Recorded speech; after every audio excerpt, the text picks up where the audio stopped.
Ladies and gentlemen, hello. June 22nd, 2025, Virtual Strangers 226 is on the air. I, of course, am your host, Mr. Wes Wesley, and joining me as always is my good friend Ruuts. Ruuts, happy Sunday, brother. Is it hot there? It's fucking hot here. Yeah, we've been we've been having a heat wave. But you know what's funny about the heat? Maybe it might not be the same in Kentucky because you have a lot more humidity. But I like to tell people that if you're really hot, at least for me, when I get super like, oh my God, it's too hot, I'm dehydrated. I don't have enough water in me. When I am drinking enough water, exactly, from not the water from the toilet. Anybody that's seen Idiocracy.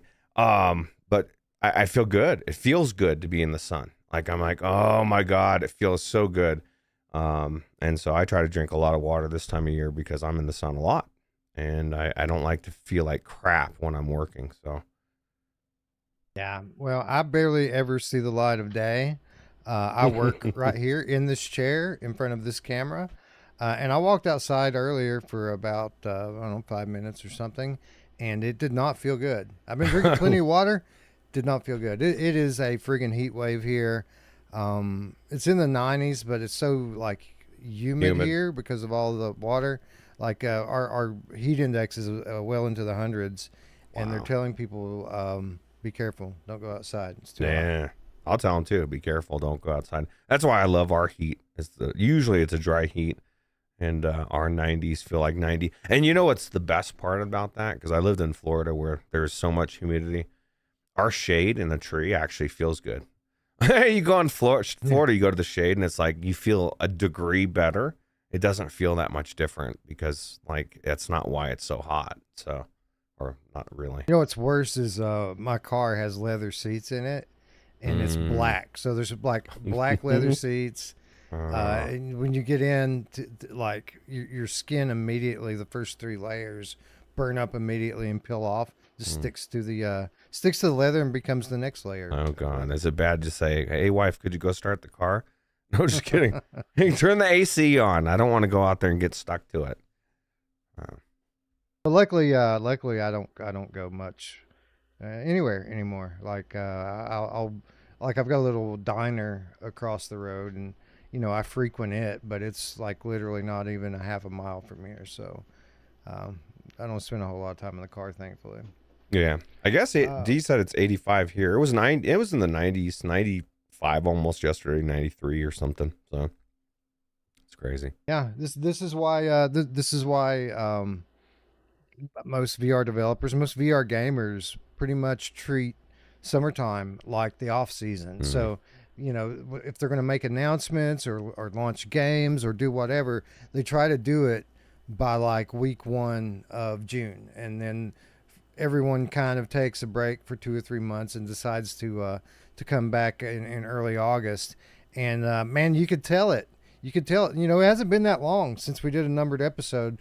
We did episode 225, I think, I want to say 3 weeks ago. And we said, we'll do numbered episodes going forward whenever we have news to talk about. Right. We'll do it. And we took a couple of weeks off. We did have an episode. We didn't do one last week, but the week prior to that, we did co-op gameplay from what was the name of the game again, Roots? Split Fiction. Oh no, yeah, it was Split Fiction. That was such a good game. Yeah. I do want to go back and play that again. Although I do, if we stream it, I do have a request, and this is more from the chat. Somehow, if you are able to play it and look at the screen, but then also have my screen in the view, because they were saying, that they wanted to see both screens, and which, I get it, because when I'm playing, I'm not really close, but I'm close enough to where I can just see what I need to see. But they felt like they wanted to see Roots every once in a while making a mistake or fucking it up. Well, maybe we do next time. We'll do your point of view. Oh, that'd be cool, because it's a really weird thing to try to stream these reshade games, because the way I don't have the OBS plugin or whatever it is you need to capture Steam VR directly in OBS. So what I had to do is use the Oculus Mirror. So it was literally capturing precisely what I look like, or precisely what I'm looking at, rather. Right. And this is a split screen game in real life, which is kind of weird. But the way that I had to capture it, all you could see is what I'm looking at. And beyond that, it isn't what both of my eyes are looking at, but rather like what my right eye is looking at, which serves to cut it off even more. Oh, wow. That's true. Yeah. So it's a difficult situation. For what it's worth, my settings in virtual desktop have the screen as far away from my eyes as possible. So I'm the opposite of what everyone else does with Reshade.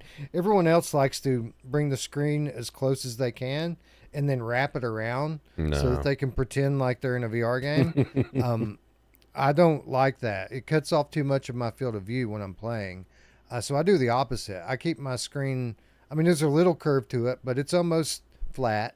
And I push it as far away from me as possible so I can see the whole thing. I mean, if I'm playing a flat game effectively, even if it is 3D, I want to see the whole screen, Roots. Like, I don't want to just see the middle part of it like so many other people tend to prefer. Yeah, I'm not big on pretending.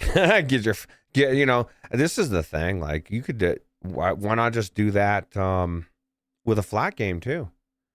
Just pull your screen really close, and you can just pretend you're. Like, it just makes no sense. Like, I kind of get it, but it's like, nah, there's too many other games. There's just play it. My thing is I like playing it on a screen, and the added version of 3D makes it even better. So that's why I do it. I don't mind playing it flat, but playing it flat with 3D. I was just telling D last night, I wish I had a 3D monitor. That'd be cool. Like the new ones that are coming out. So yeah, with no glasses, you don't even need glasses for those. It's just 3D. Yeah, and my biggest thing is like, how does it work? I'm assuming the content has to be supported, and so your 3D is going to be limited at this. No, really? No. Oh, it works shit. just like Reshade. Like, it works. It's essentially. I mean, how could it do? Yes, Reshade has to, because something has to do it to put it all together. I guess the technology is right. So. No, I think, I mean, I'm not 100% sure on this because I've never had to configure it myself. But my understanding is I think they may literally be using Reshade and Super Depth 3D to make all those games run in 3D on that monitor.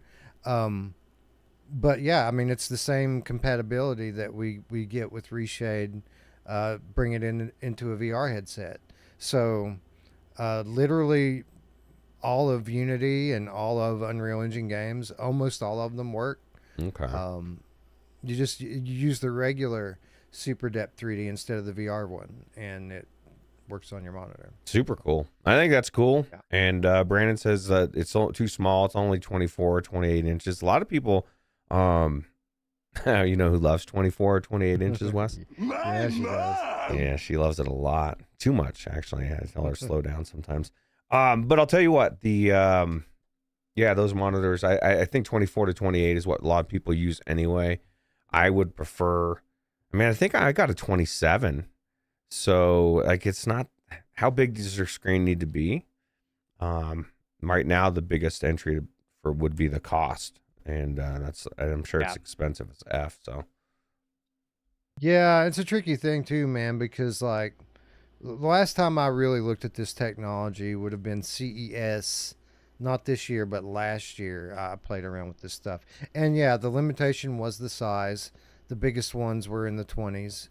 I think the bigger problem for me, though, was like most of the applications of the technology that people were really getting excited about were laptops. And I'm like, who would drop the extra money to get this in a laptop? I mean, yeah, it would be fucking awesome laptop, but I don't know how many of you out there have ever owned laptops. Those things are finite, man. Like, they're good for a few years, and then they're just trash. So, like, if you're going to spend the extra money to get that 3D monitor, like, Mash get is a the monitor, perfect. bro. Mash is the perfect person. It's like that. I'm gonna get one with a 4090 in it. You know what I mean? Like, because he travels so much, right? And if you use it and you travel all the time, I get it. I don't like it laptops for a variety of reasons. The main reason is I don't go anywhere. Same reason why That's a big one. I don't really worry about handheld gaming things, and like I just ever or a mobile headset. I just don't go anywhere these days. Maybe we need to get you to go somewhere, Roots. People Yeah, keep that's it. asking when are you going to show up to one of our events and come hang out. I would definitely go. I think it'd be cool. I just haven't. I guess I don't know. I Well, think the next year's GameCap meetup might be in everyone Vegas. listen. I'm saying might be in Vegas. Yeah, If it's so in I think you Vegas, should come it's to a that. lot more palpable to me. Like I might even drive it. That's not even that like 6 or 8 hours or 7 hours or something. It's not bad. Uh, Yeah, it's yeah, not far. yeah. I love road trips. I love seeing like just the open wide as I'm driving, and if I have the time, I don't mind taking the extra couple days just to drive. So Son WTF in the chat says I'll go to Vegas. Speaking of chat, by the way, before it gets away from me, Andrew Ehrenreich with the $5 US oh, says, I agree for what it's worth. Thank you, Andrew, for the support. We yes, appreciate you.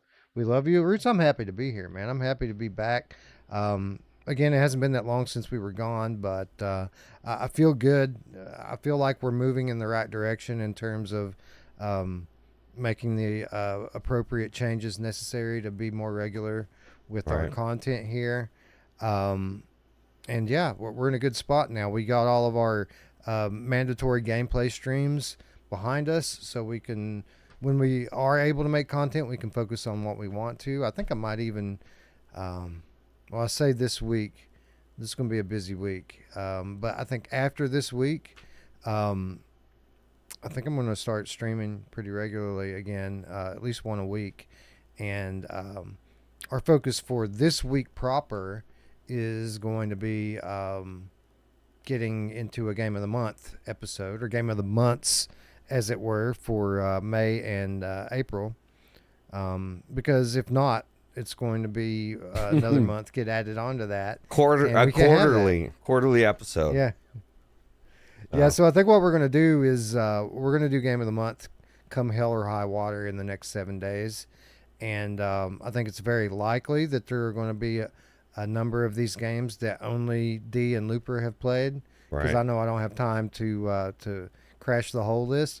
But there are some notable games on there that I do want to get into and play. Roots, you probably haven't even checked out the Midnight Walk yet, have you? No, there's a lot of things I haven't gone in. I haven't even gone into many flat games, but I've actually kind of gotten sucked back into League of Legends because a streamer I Oh, watched, and that game is like one of the coolest PvP games. I wish that they had it in VR. That would be amazing. But I did want to address what you were saying, because you claim that it hasn't been that long since we've been on. But people in the Discord are like putting in polls saying we forgot like what we're doing, because it's been like 5 years. yeah. Of course, it did take us almost 45 minutes to get the stream started, so maybe they were right. But what are your thoughts on that? Did we forget what's going on, Wes, or am I like wrong? Well, I mean, apparently we forgot how to how to set up our audio, because it took Yeah, us an extra 15 that minutes was trying me, to do. by the way. That was Yeah, me. yeah. Well, I mean, for what it's worth, like either one of us should have thought to check what it ended up actually being, like, pretty quickly. So I guess they have a point. We could be more frequent here, but no, we remember how to do this pretty well. I do still um, show up weekly on Brian Paul's Without Parole. So I do know a little bit still yet. As far as knowing what the hell's going on in VR, no, I don't keep up. I don't read the news as much as I used to. That's another kind of practical application of doing a numbered episode here, is I get to catch up in real time with everyone else. All right. Roots, I don't know if you caught this, but I don't have to throw away my HP Reverb G2 after all. It was reported last year that Windows is no longer going to support the devices on Windows 11. And I thought what that meant for me is that I would essentially have to keep a Windows 10 installation until the end of time. And then, even then, I think at some point it was the support was supposed to end, and thereby brick what otherwise is still a top of the line headset in terms of specs. But we found out this past week that an unofficial driver is already in the works, and we'll be able to support the device on Steam VR following the deprecation of the official driver. I don't know if it's later this year or next year, but that's good, man. I mean, this headset is still $2K per eye, just like PlayStation VR 2, just like MetaQuest 3. Like, it's still a great headset, and if it weren't for my PSVR, it would still be my daily driver. So it's good to know that not only that I'll still be able to use it, but for those of us out there that have one of these things, it's going to retain some value now, right? Like, if you can't use it, then you can't even put it up on Facebook Marketplace and get $100 for it. But now, since people will still be able to use it, those of us that might want to resell it, I mean, I'm not going to sell mine, but those of you out there that might want to sell yours, you should still be able to get a couple $100 out of it at least, if not more. Yeah, absolutely. I don't know so something changed with your audio, because it was like pegging in the red, and then I was like trying to look at it, and then now they're saying that the audio is not as loud, but I'm assuming, and you guys can confirm me, like everything in mine is super loud, so I'm assuming it's loud for them, but I can adjust your audio, but let's check it out here in real time before you adjust anything. Okay. Wait. I'm just going to leave this up. Anything. Okay. Yeah. Check. So I'm on the bottom of the yellow here. Go back to the previous scene we were just on. I didn't change it. I didn't change to the scene. All I did was, well, I guess maybe it was. So I guess it was on a different scene. Yeah, it was on the bigger one. Yeah. Check. No, it's the same. Yeah, I guess let's just go ahead and bump the decibels up there. Okay. You were just getting ready to do. Yeah, I don't know what the deal is. That's weird. Yeah. I blame OBS. Here. Yeah, it's all OBS fault. Brandon says just put me higher. The headbite says that I'm very quiet. Mepper agrees. It's just Wes who went quieter. I don't know what happened, guys. I didn't do anything. Roots didn't do anything. But we should be good now, right? Like, we're getting better and better and better and better and better and better. Check. Syphilis. There it is. That's pretty good. We did it, Wes. Oh my God. We did it. OBS, you suck ass. I just want to throw it out there. Maybe we need to use one of these other alternatives that we always talk about. Yeah. But anyway, HP Reverb G2 owners out there everywhere, rejoice. Some unofficial modder out there who will remain nameless, I'm sure, and get no profit for his actions. They have saved us all, and we'll be able to play Luke Ross mods in beautiful 2K resolution for years to come. Thank you to the work of these awesome unnamed individuals. So you think if they hadn't done it, there wasn't going to be any, because they're pushing people off of Windows 10. That's a big deal too. Yeah. It's like it's not long before you won't be able to use it, and so I would imagine that they would have just became a brick. So I think that's kind of cool that there's modders out there. Agreed too, but yeah, I agree completely there. But who knows how much longer we're even going to have to use a headset, Roots, because it was also reported this past week that Gaben's neural interface company is going to release their first brain chip this year. And this is a story that we reported on years ago at this point, Roots. I don't know if you remember, but we talked about how Gaben wants to get into your brain Mm. with their headsets, and we reported that they had in office a Valve Index that had all of these little like brain probes and things on it, and yeah, that was only a couple years ago, and here we are, literally just a couple years later, and now they're getting ready to release a brain chip. So I guess it's not just Elon making progress in this area, Roots, but Lord Gaben is as well. Yeah, thank God. I was just telling Dee this yesterday because she's not a big fan of Tesla.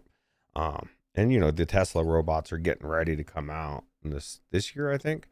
And I said, well, there's other companies. There's going to be a Microsoft robot, and there's going to be a Valve robot. There's going to be one for every flavor, and I think it's going to be amazing. I'm going to make it like clean my toilets and everything that a very super intelligent AI should be doing.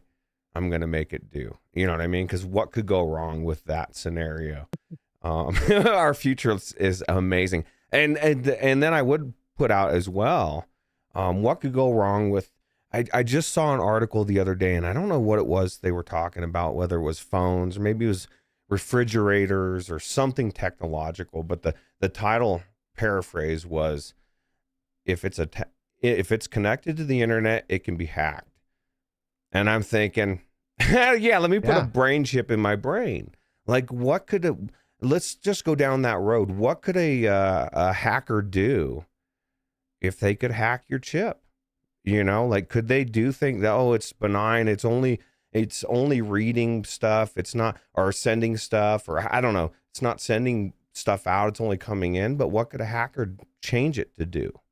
Like, people need to be smart about this kind of stuff. I don't know. Yeah. Super and cool, even but beyond that, scary as hell.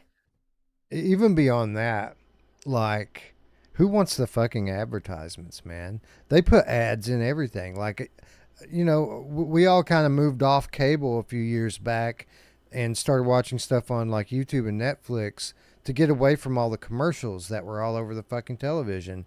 And you come to the internet and they just put the fucking ads there. So then you pay for their fucking subscription so that you don't have to see ads. And then ads show up on the paid services, and they're like, well, if you really don't want ads, you have to buy up to the next tier. And it's just fucking endless. Can you imagine putting that in your brain and where you can't fucking turn it off ever? Super cool. Before you know it, you're going to be waking up like having this like unknown urge to order dick pills or something. Or you got a jingle in your head and you're like, I can't get it out. Literally, I can't get this fucking thing out.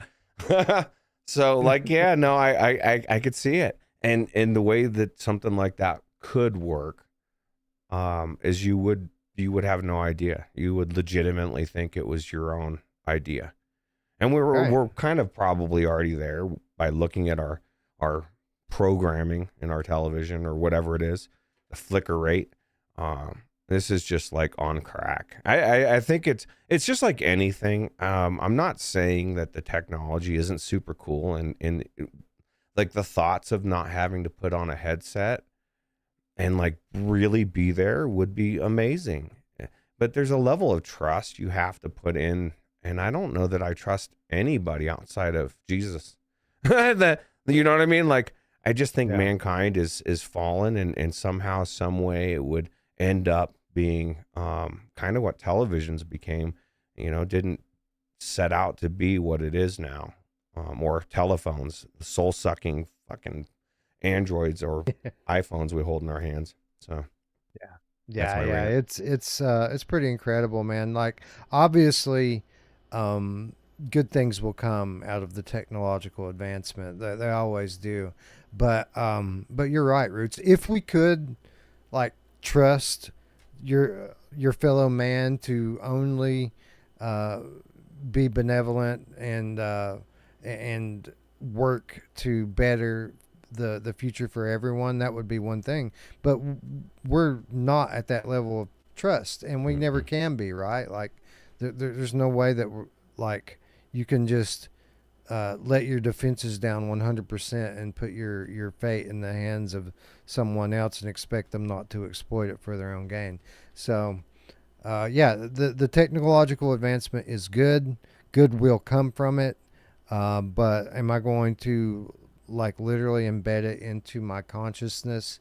No, I think we'll keep it at arm's length, unless Roots, I could be in a car wreck tomorrow and be a quadriplegic, and then Elon says, "Well, we can make you walk again." All right, we'll take a shot at that. Maybe. That's where it's so logical. It doesn't even make you know what I mean. It's like, just do it, dude. Like, there's things that can be used for that are going to be game changing, and I think that's going to be fantastic to watch people that were told 10 years ago you're never going to, you're paralyzed from the waist down or from the neck down, God forbid, and now you get another shot. Like, that's amazing. And that's why I think this technology is amazing. But I guess every technology we have and always have had is has been double-edged, right? You can use it for good or bad. I guarantee the atom bomb wasn't created for bad. It just can you imagine creating something and then having it turned into a weapon? Oh God, how horrible. Yeah. Anyway, for more social commentary on this subject, please go watch episode 1 of the newest season of Black Mirror, because it very directly is written literally on the topic that we just discussed. Should I watch that show, Wes? I've never seen an episode. Everyone keeps referencing it. It's amazing. We should watch it together. We should go into Discord, and we have a big screen party. For patrons. Do it a big screen, absolutely. Anyways, I guess that's about enough rambling. It's 30 minutes worth of it. We should probably get this episode on the road, as we always do, by saying hello to our friends in chat. Friends like Looper, the Underground Gamecast, says, yeah, they have several on this topic. Yeah, the episode 1 of this most current season is literally, literally deals with what we just talked about. So I'll give you all the premise of the episode, and without spoiling it, and I'll let you all go watch it. So the episode starts kind of letting you into the life of this couple. They're married. They're very much in love, and tragedy strikes. The wife ends up in the hospital, unconscious, in a coma. The prognosis is not good. She's going to die very soon, unless you try out this new experimental treatment that we have, where we can upload her consciousness into the cloud and then stream it back into her body. And it doesn't matter if this particular part of her brain dies, the rest of her brain will work with the cloud, and it's seamless. Like, you won't be able to tell the difference, except for a very few things. And all you have to do is pay $29.99 maintenance fees each month, and everything will be good. And that's it. That's cheap. That's it. Yeah. And then, I won't tell you what happens next, but it's pretty predictable if you've been paying attention to what we've been talking about. Right. I could see they're like, yeah, it's only $30 a month. And then like a year later, they're like, hey, guess what? It's $3,000 a month. And you're like, well, shit, what do I got to do? Is my wife's life worth it? Yeah, probably not. That's a lot of money. Well, no, I guess it probably would be. Never mind. Oh, wait, my camera. It's really cool. I guess my camera is froze. How crazy. I had some kind of a flash or something happen. So let me see if I can figure out what's going on. It's that shoddy old graphics card you're using. Yeah, this is well, I'll tell you what, it's only the third best, they say. Well, that's not even true. I've heard people say that it's actually the fourth best, because they forget there was also a version that was for AI of the 4090. Oh, yeah. That was way more expensive. So, but let me fix this. Anyway, while you're figuring that out, I'll go right down the line saying hello to our friends in chat, like Chinatown D, What up, D? Techno Glitch, Mepper, Classy Grandma's here. What's up, Grandma? Good to see you. The Headbite's here. Bad Robo. Tatum's here. It's free VR real estate here as well. Kenny the Game Cat Nip 5. What's up, Kenny? Who else is here? Hussein X is here. Michelle Verheyen. I don't know how to pronounce your last name, bro. Welcome, Michelle, to Virtual Strangers Show.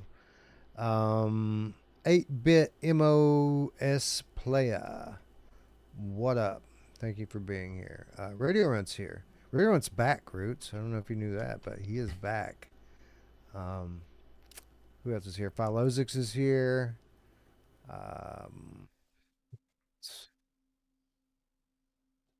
Scott, the PSVR Game Cat for life. You know who else likes you ordering dick pills? Yes, My mom! Corporate Zombies here. What's up, CZ? Good to see you. Gabriel 004 in the house as well.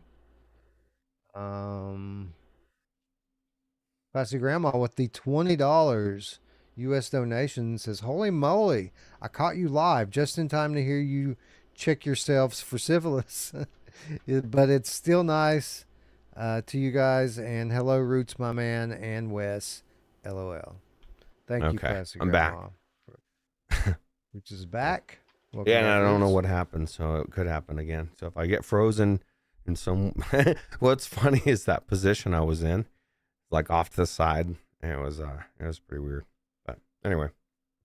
You're back. Radio Runt's back. Yeah, everyone's back. Hamoud is here. What's up, Hamoud? Mad Vegan in the house as well. Good to see you. Pant is here. Just one, in case you're wondering. Who else? Brondo. Did we say that, Brondo? What's up, Brondo?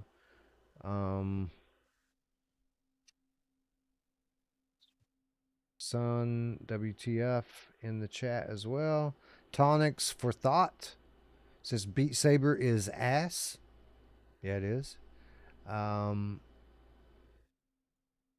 want a lot. Mash agrees. Yeah, I think a lot of people agree this week. Oh, why? What's going on with it? Why is people agree this week? They're no longer supporting PlayStation 4 or 5, PSVR 1 or 2. No more support for those. Yeah, I'd have to look at sales and I'm sure there's a business model reason. And maybe the business model reason is we want Meta to flourish. I don't know. Right. But it doesn't make sense since it's been there for so long to pull it now, unless it's not financially something that, you know what I mean? Like Sony's a company, and at the end of the day, if they don't feel like it's financially beneficial, they're going to cut it. And we see that with everything, and it kind of sucks. But if that's the case, I'm going to turn the finger right back at the PlayStation VR crowd. Why aren't you supporting the game that you love? Why is it getting discontinued? Right? Like if it's a financial reason, like I don't know. So there's a couple things. So first of all, you can still play it, and you will be able to play it. They're just not bringing the new DLC and new features and all of the stuff to it.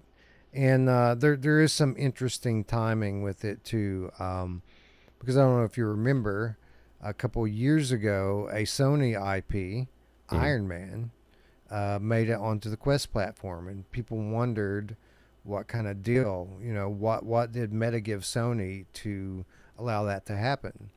Well, I'll just say that 2 years later, almost to the day, Beat Saber support goes away on Sony. So yeah, well, and coincidence? Way more behind the scenes than I do. I'm not saying that that's anything behind the scenes, but yeah, I don't know. I guess my point is there's a lot of there could be a lot of reasons. That's a very legitimate reason. Like at some point, you have a deal and maybe they just didn't want to continue it. So, or Meta decided not to. But Yeah, I think that's more likely. I think Meta says, you know what, like there's so much competition. There's about to be a lot more competition with new people entering the space. I think we should make Beat Saber something that serves to grow our own platform. So yeah, maybe, who knows? Like Who knows? only Meta knows what's going on with that. But yeah, luckily I don't play Beat Saber and could care less. Andrew Ehrenreich is here. Gamertag VR is here. Evan Yabu as well. Alehimbe D, 2-year Underground Stranger Gamecat is here too. It's up there. Barglesoft, what up? Berber Cat's here, what up?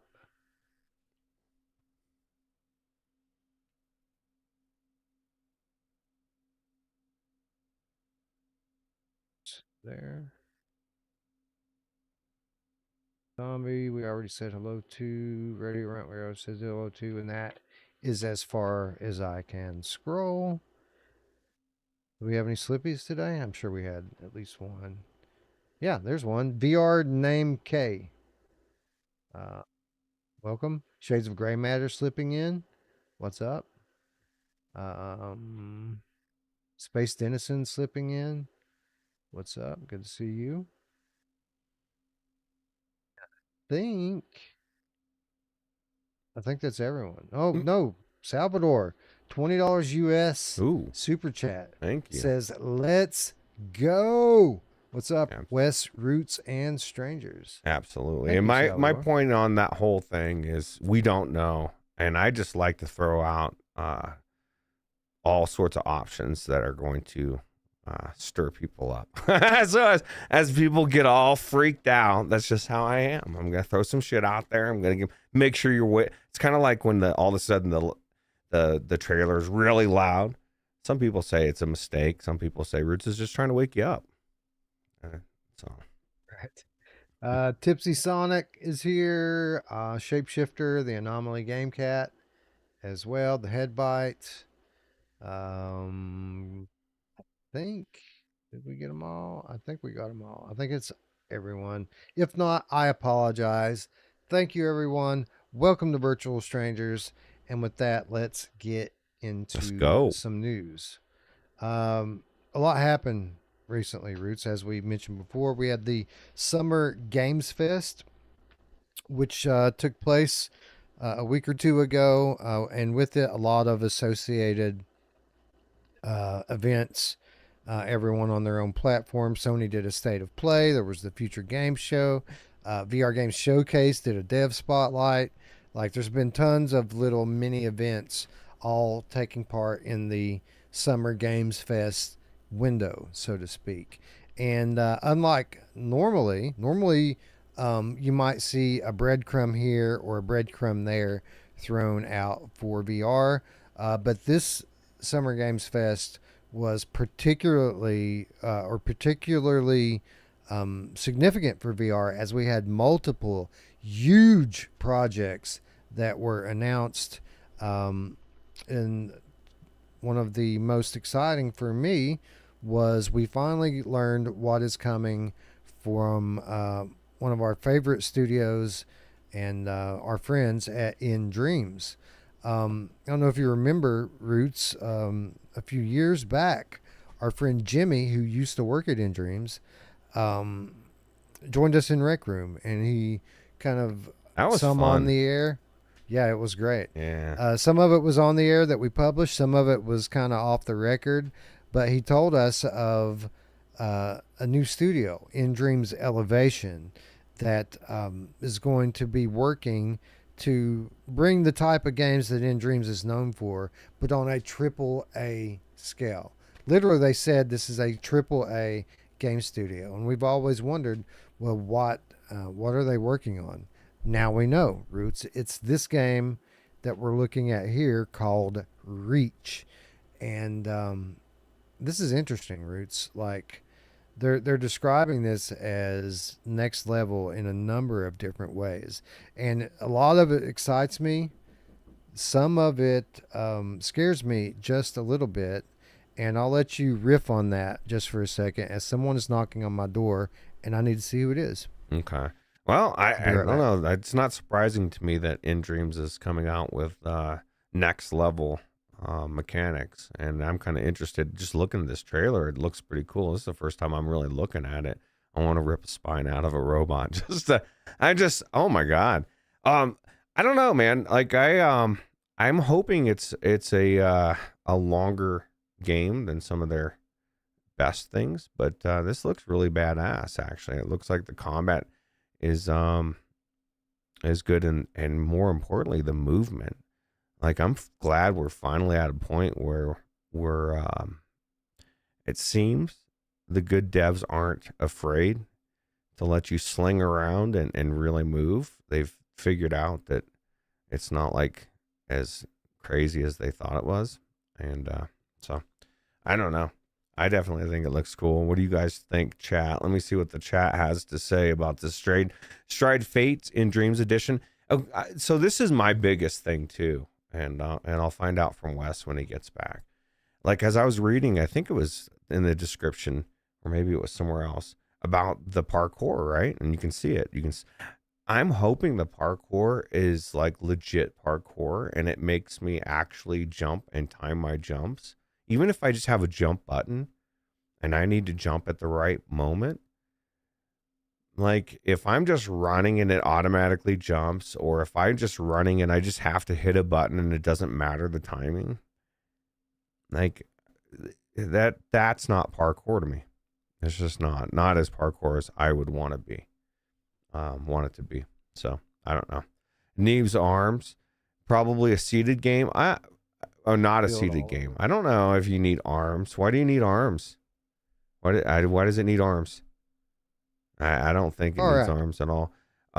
If that's what you were saying. Yeah. So Wes, what are your thoughts? I was telling them that I think that the chat that I think the movement looks cool. My only thing is I'm hoping the parkour is actual parkour, and it's not run up to the edge and it automatically jumps, or doesn't matter when you hit your button. It just, you know what I mean? I want it to be actual parkour. So no, it's not that. It's not automatic. Actually, it's in the complete opposite extreme from that, and that's what has me a little bit concerned until I try it out for myself. If you watch their developer direct segment, it's about a 7-minute, 8-minute video on YouTube. They talk a lot more about the game and how it plays.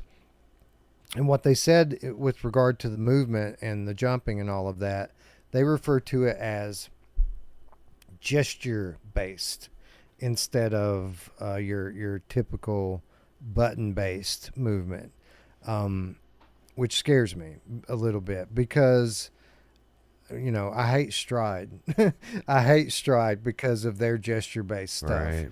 And I would be just shitting all over this out of hand right now if I hadn't played another game called Zix, which also uses gesture based.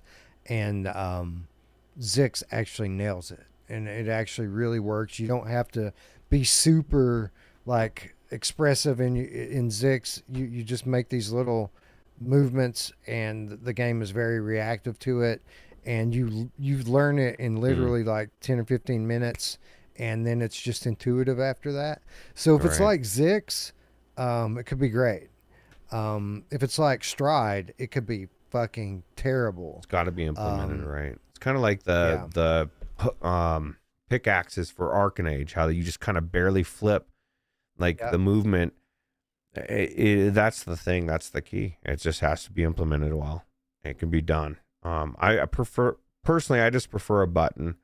I find it very odd that there's certain things we want to be VR, and then others where we have no qualms about it being a button push.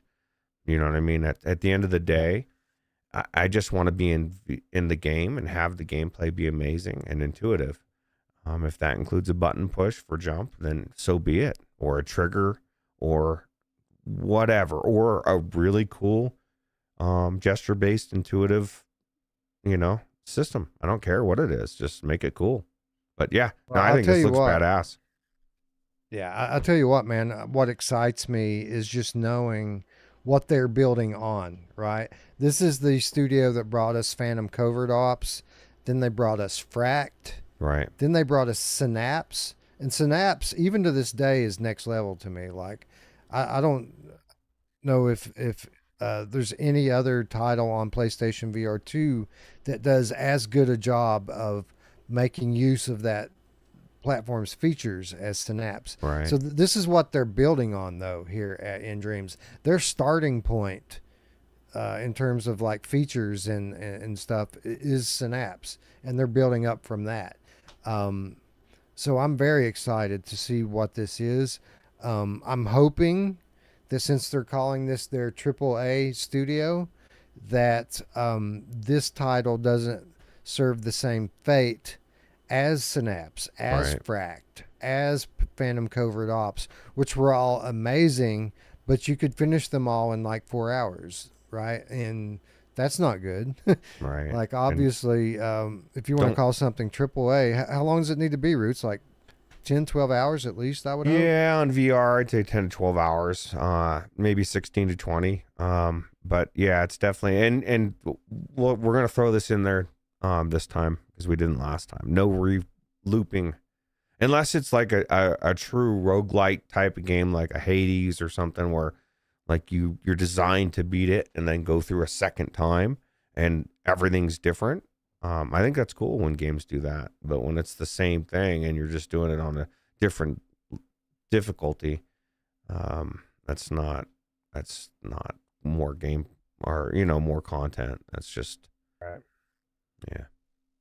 But I got to say, in general, I'm very excited for this. I think it has the potential to be like one of the first really truly next level VR experiences. We all know what In Dreams is capable of, Right. and if they're calling this kind of their magnum opus, then you've got my attention here. Um, yeah, and again, this is something I believe they said this is coming this year. Don't So it quote me says. on that, but That's what it says on the trailer. But here's the yeah. thing: if you go by their history, every one of their games has gotten better and better, and had more and more next level features. So I'm going to take them at their word for it, and I'm going to believe that their movement is going to be just like you said. Was it Nyx or Six. Zix? Zix is, and they'll have nailed it. At some point, there'll be a standard for it, and it'll be nice because right now everybody's trying different things and it's a potential game breaker if it doesn't work right. So Yeah, but this looks incredible. In terms of their inspiration, they invoked two titles when they were talking about kind of what type of experience they're working at here, and one was Tomb Raider, and the second was Uncharted. oh, So cool. like they're trying to bring us that Uncharted experience in the VR in a real tactile first person VR sort of way, and I think that's great. Do we get a story, do you think? Yes, Okay, there will good. be story here. That they said that even though in terms of like a campaign, there is a start, middle, and end to it, but there's a lot of opportunities to kind of branch off from that and explore the story and the world a lot more. So it kind of feels like there's going to be a story campaign here that you kind of work through at your own pace, sort of deal, and that's just perfect right down my alley. Yeah. Looper says, give me Dying Light 2 style parkour. I love Dying Light's parkour. I can't remember Dying Light 2. I had it briefly. I bought it on PlayStation, but I didn't play that much of it. But yeah, the parkour in there is so good in those games. So. Um, this from the Future Game Show, this announcement was only just the tip of the iceberg. Um, as to the totality of things that were announced during this period. We actually got an announcement during the proper the Summer Games Fest presentation from Jeff Keighley. Actually, Meta's next big title was revealed, and wouldn't you know it, Roots, it's another comic book title. Only this one not from the shit DC Comics like Batman. This one's from Marvel. We got a Marvel title now, Deadpool VR, coming exclusively to MetaQuest 3 devices. This game is going to have voice acting by Neil Patrick Harris, which is pretty cool.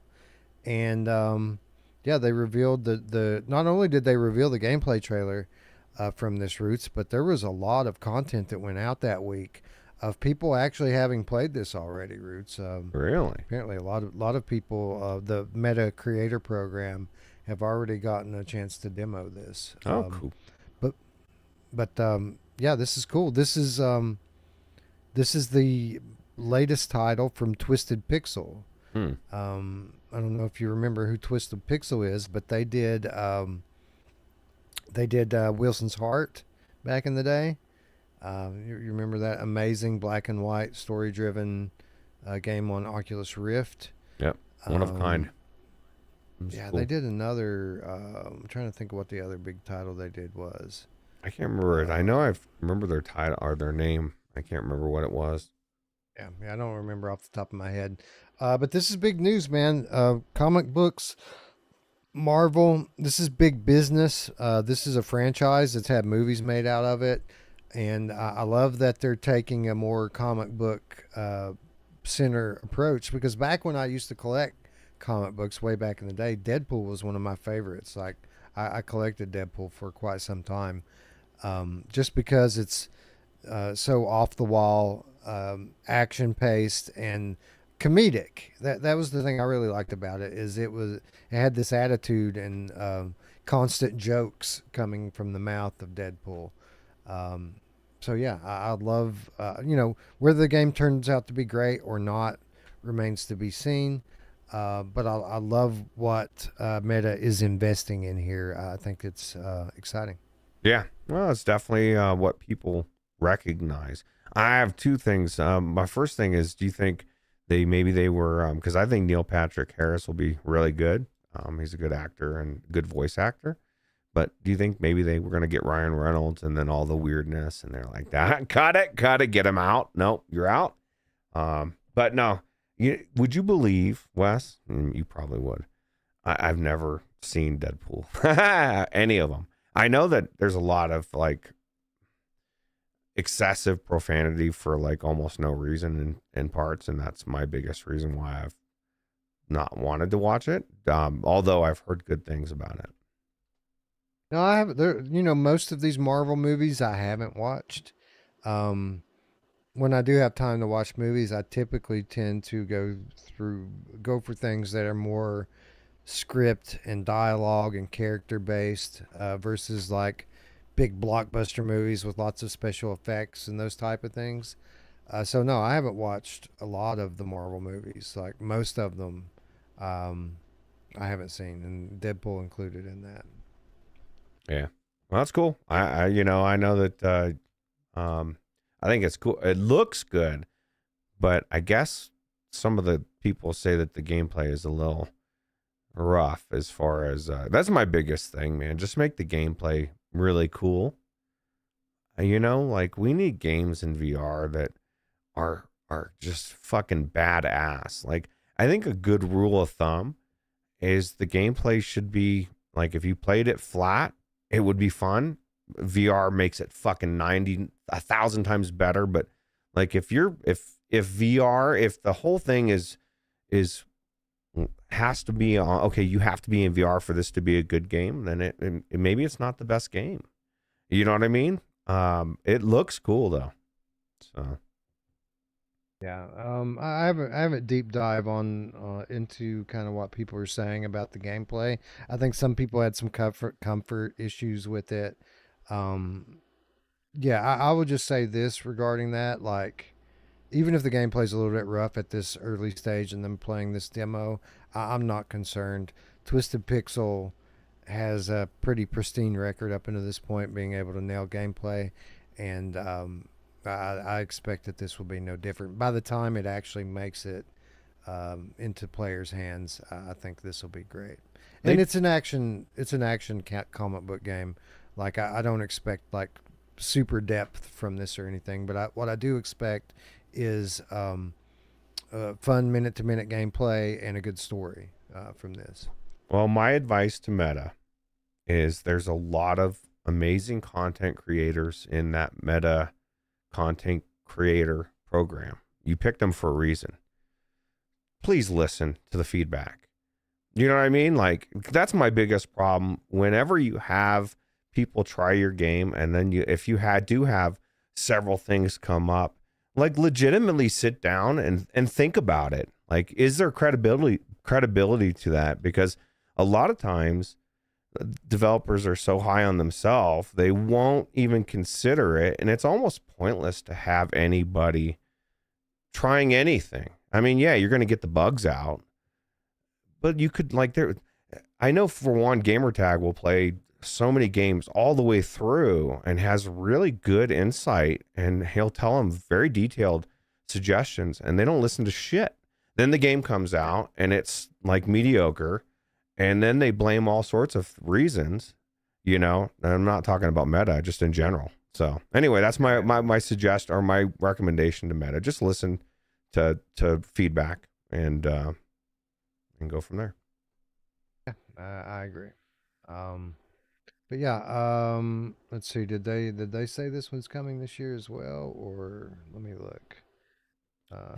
Trailer doesn't look like it, but I mean, it doesn't say it, I don't think. Yeah, no confirmation of that. Oh, it does which I say think is a late good thing. 2025 Oh, well, there we go. in the trailer. Okay. I guess all of these are going to say 2025 on them. I bet you we don't get them all this year. Yeah, no, and you probably shouldn't. Like, if it gets close to the end of the year and it seems like the game's not done, then just wait a little bit, right? So we had a AAA In Dreams title announced in Reach. We had Deadpool VR announced, a Meta exclusive on the stage at Summer Games Fest. Would you believe me, Roots, if I told you that in terms of like the gaming sphere, that neither of those were the kind of biggest VR announcement of the period? We actually had something that made even bigger headlines. Can you believe that? That's crazy. And that would be during the Sony State of Play. We had the revival of a once celebrated franchise, Thief. Thief is returning, only this time exclusively in VR, as Thief VR Legacy of Shadows was revealed during Sony State of Play. This is an old series, Roots, coming out, I think when I was in high school, or maybe right after I graduated high school, Thief came out, and it was huge at the time. Kind of a big AAA stealth sort of adventure, and they've made sequels. They made an attempt at one point to reboot it, but I think the game sucked when they did that. But here we are. Thief is returning somehow this time, though, only in VR, developed by Maze Theory in association with Vertigo Games, who continues to kill it. Well, what did you think about this one, Roots? Did you ever play the original Thief? I did not. Didn't they do something in VR already that was Thief, or was that something else? It was supposed to. It was. Yeah, that was, there was another game called that, but it was unrelated to the. Okay, because that game kind of sucked. I never played the original. You know what's funny, Wes? Like, unrelated. I mean, I guess it is kind of related to this, but like I came across a thread of people talking about this, the flat gamers, and they are pissed off. Pissed off. Yes, they are. Yeah, they're super pissed, like really pissed. So I guess there's a lot of love for this game, and it's an odd choice. I mean, I know for enthusiasts, it makes sense. Oh yeah, VR. It's the superior way to play a game. That's just not the superior way to make money. So it's an odd choice to go this way. And I guess maybe somewhere down the road, the flat game they'll get a version. Won't be this or whatever. I'm sure it's not dead to flat gamers. Just for whatever reason, they've decided to make their next version VR, and I think it's cool. It looks cool, you know. So, Well, we've said it time and again. You know, if you take money out of the equation and just go to the people that make the games, I think most of them want to make VR games. Honestly, I think that they see in the potential that we see, right? Like, who doesn't want to explore these epic and celebrated franchises in first person from being inside the world? That's the ultimate. And back in the day when, you know, VR was new and people were kind of listing out, you know, all of the different games and franchises that they would love to experience firsthand, Thief was among those. People keep citing Thief as something that would be perfect for VR to put you first person in the shoes of the thief. And you know, we all know how stealth can be in VR and how tense it can be. So yeah, I think that, well, you know, if you take money out of the equation, it's pretty obvious why they did this. When you put money into the equation, though, yeah, it's a little bit confusing because there is no apparent like source of funding for this. This is not an exclusive, so like you can't point to Meta or Sony for funding this. If anything, you know, seeing Vertigo associated with it, Vertigo Games, makes you wonder of like maybe this has something to do with Embracer Group, which is Vertigo's parent company. Embracer Group owns a lot of different companies. I'm not sure if they own the IP, but I would almost bet your ass that they do. right. And that's probably the reason why we're seeing this, is because Embracer has the IP. No one else is doing anything with Thief right now. Right. And they said, you know what, we can make an awesome game. And while the traditional masses might get pissed off because it's a VR game, at the end of the day, if it's an awesome VR game, it's not going to do any damage to the IP. No, absolutely. And I think you're dead on. That makes the most logical sense. And at that point, why would you not? You already own the IP. And like you said, there's nothing. And, you know, if you can do it right, and Vertigo Games can do it, I think they have the potential to. I don't think they did it right with Metro, but that's just my personal opinion. But I think they could, if they do it right, they could generate enough hype to not only bring people into VR to play it that have never played it in VR, but potentially get hype for a flat version as well, because that'll create hype overall. And so the biggest thing, as long as they don't damage the IP, you know, they just need to make it as close as they can to the original type of game as they can. You know, obviously it's going to be somewhat different, but I think it's cool. I think it's cool that they're supporting many platforms as well. So, And look at the footage, Roots. Like, this looks beautiful. Like, the graphically, incredible. yeah, no, it looks super cool. And I think it's cool that we're getting more and more of these VR games that look like this. Like, we're starting to this year see stuff like Arc and Age and other titles that are like the Midnight Walk, absolutely fucking beautiful. mhm. We're starting to see this, notion that VR games don't look like flat games. We're starting to see it slowly go away, which is a good direction, I feel like, for the platform as a whole. You know, we need to get past the Minecraft visuals that the older VR titles took. So. Right. Yeah, and we will, as just same thing with, like I was saying in the Discord about the Atari era, and then you came with ColecoVision, and as more technology gets more stronger or more powerful, they can do things, and we're already seeing that now with this level of Quest 3, right? So Yeah, and that guy you just saw on the screen there with the hat, that's the original voice actor from Oh, the really? original titles, and he is coming back for this one too. So that makes a big difference too for the people. So I hope this thing is like so next level that thief people, like people to play the flat version, have no choice but to pick up a headset and get in VR and play it. And then they can see the potential of what VR is. Because VR has the potential of it is the best way to play a game if the game is matching the technology. And a lot of games aren't these days. So, but we're getting there. And this looks like it could be it as well. yeah, we're in a good place, VR in general. I mean, we've got standalone with Quest 3 getting to a place where, while there's still a lot of bullshit on there, the big titles that come out for standalone, they look and play good. I mean, Batman, our game of the year last year, overall game of the year last year. And then in terms of like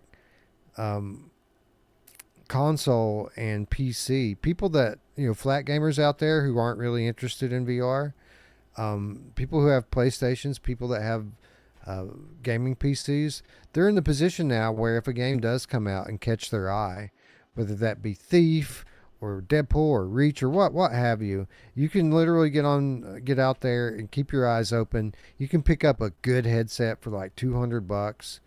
You can get one new for $300, and plug it into your console, plug it into your PC, and you're good to go now. It isn't like it was when we got in Roots, where you had to have thousands of dollars to get a good VR experience. Like that, those days are gone now. You can get it on the cheap, and it's readily available at your local Walmart or Best Buy. Yeah, it's pretty awesome. It is. Looper says it was actually the first standalone exclusive ever to win our game of the year. That's right. And it says a lot about not only that title, but the state of standalone VR in 2025. Oh, I was thinking you were talking about Thief Simulator. I was like, no way. That thing was. He got to drive the car though. That's cool. Yeah, that was cool. Yeah. Anyways, 3 big announcements since we were last on the air. There were a number of announcements that were not huge, but were cool. And even some that we're not going to talk about here today. Just for the patrons out there, I am going to post our show notes after the show today. And there are some extras, some cutting room floor stuff on there. And a lot of it's really cool. So you're going to want to go down and go down the line and check it out, get up to speed. But this next title, Roots, kind of taking a similar path to notoriety that Deadpool took in resurrecting a beloved franchise in VR. And which franchise, you might ask? Teenage Mutant Ninja Turtles, coming to Quest and Steam next year. So TMNT Empire City is a made for VR Mutant Ninja Turtles game, coming to us from Cortopia Cortopia Studios, surprisingly.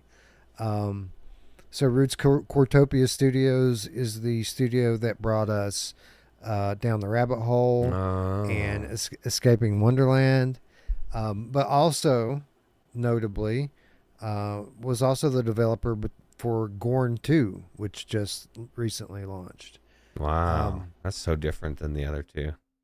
Very different.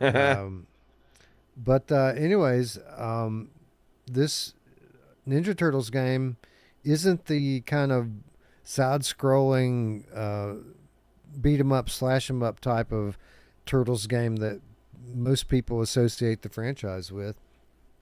This is a first-person action game that's going to put you into the role of the turtles as you play through it, which is that's not what I would have expected, Roots, to say the least. No, especially with the other two, and I kind of got excited hoping.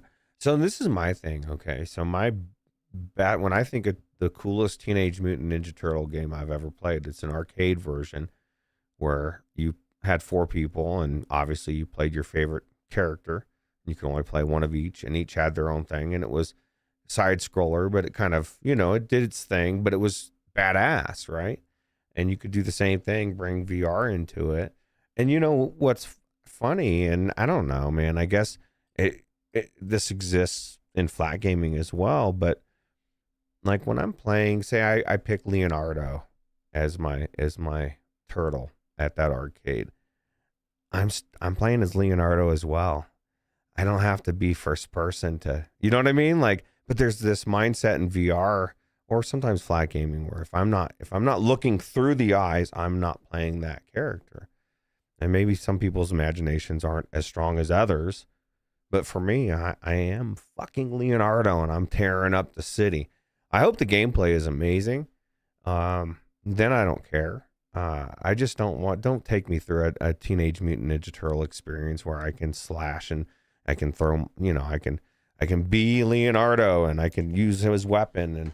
And I just want it to make sense and tell a really cool story, right? Like, so yeah, I know that they did a really good job with the down the rabbit hole story wise. Gorn is what it is. I can't really judge anything on that except for physics. It's going to have great physics, I bet. So they did Gorn 2. They didn't do the original or Gorn 2. And I never tried played Gorn 2 yet. Yeah. I'm assuming it was good. I don't know. So there's just one thing that I'm particularly looking forward to with this title, and besides the franchise, right? I was a Ninja Turtles fan when I was a kid. Like I was heavy into the cartoon when it was coming out every week. But besides the franchise, I heard that this was first person. I heard that you were going to be able to choose your turtle and master their weapons. Depending on which turtle that you choose. All that's well and good, but I got a little concerned when I heard that. Like, who's going to play through a Ninja Turtles game as just one? Like, they're always together. There's always 4 of them. So I don't want to play with like me and 3 dumb AI, right? Like, hopefully that's not the case. And then I read into it a little bit, and as you would hope, but not expect, this game is going to support up to 4-player co-op. Ooh. So you're going to literally be able to get in here with your squad, everyone choose which turtle they want to be, and play through this. Now that is fucking cool if they pull it off. Right. Now this is a melee game. It's a hack and slash melee game, first person VR game. So the physics are going to have to be right. And they're going to have to, like, it's going to be different from other melee games because we've seen melee games with good physics, but they're always like first person, like single player most of the time. Very few of them support 4-player co-op. The one exception I can think of being Legendary Tales, which does support 4-player co-op. But again, can Cortopia Studios get the physics right, get the balancing right for a 4-player co-op like this? Like, time will tell. If they nail it, it could be great. But there's a lot of question marks for me with something like this. They got a lot of time, potentially 18 months. If they want to come out in 2026, they can come out at the end of it, right? So. But no, again, this is another big W for VR. Another big franchise being landed by not the biggest studio. Like, we're starting to see the flat world recognize that there's something here with VR and be a little bit less, be a little more open to letting us borrow some of the IP and franchises that people want to see come to headsets. So, yeah, exciting on that end. Well, and there's some of these things like, Maybe it was going to, but I don't think Teenage Mutant Ninja Turtles making a flat gaming comeback. You know what I mean? So at some point, some of these companies need to let go and just like exactly say we own the rights, or we're going to collaborate. We're going to now branch out to VR. It's a completely new genre of untapped people, right? Like it's still in the beginning phases. It doesn't feel like it to us, but like most people have never tried it. So at some point, when it explodes, you're going to want to be in there. So Yeah, I think everyone understands that this is the future, whether it takes 5 years or 50 years. This is where it's going to end up with players no longer peering into screens anymore, but rather wanting to be inside the experience. And so it makes sense for anyone, even on some level, some small level, to kind of start the migration into the future. Speaking of which, we have one more uh, big franchise coming into VR. This one, no surprise. It was announced some time ago that Dungeons and Dragons is coming to VR, being brought over by Resolution Games, the studio behind Demeo. We then, shortly after that, learned that not only are they bringing it in, but this is actually a Demeo game. It's a Demeo crossover. Um, so, but we kind of wondered, what does that mean for gameplay?